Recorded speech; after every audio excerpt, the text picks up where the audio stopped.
Allora, sono qui con Matteo Farina, tecnico del Simbolo Amatori Modena. Partiamo prima della partita. Che partita hai vista, Matteo? È stata una partita che mi aspettavo, dura sotto dal punto di vista agonistico. Abbiamo incontrato un Montecchio che sapevamo che non avrebbe mollato mai niente al di là della classifica o il risultato in pista, e questo è stato.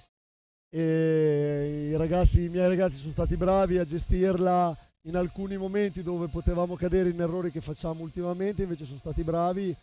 E è andata bene anche con l'inserimento di gente che aveva giocato meno ma ha fatto dei progressi importanti.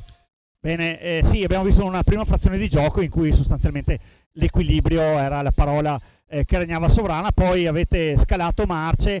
Abbiamo visto una lettura difensiva molto più interessante da parte vostra nel secondo tempo, avete chiuso bene gli spazi e soprattutto avete liberato i corridori di davanti. Sì, No?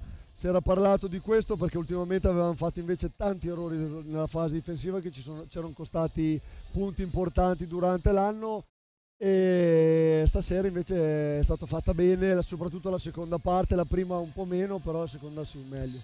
Sì, parliamo anche del campionato in generale, insomma un campionato, già ti vedo sorridere, è un campionato che probabilmente per quanto riguarda Modena, per quanto riguarda Tiene, per quanto riguarda Scandiano, insomma sempre questo what if, cosa sarebbe successo se, qualche punticino perso nelle prime giornate, adesso probabilmente questa partita la state vedendo con un po' di rammarico, anche se, giusto? Io purtroppo sono subentrato in corsa, e la cosa che avevo chiesto ai ragazzi quando era subentrato Stefano, era di non arrivare alla fine dell'anno senza rimpianti. Il problema è che ci siamo arrivati e questo è la cosa che mi dispiace di più, perché si poteva fare meglio, soprattutto una certa parte di campionato dove abbiamo fatto un calo importante e doveva essere gestito meglio.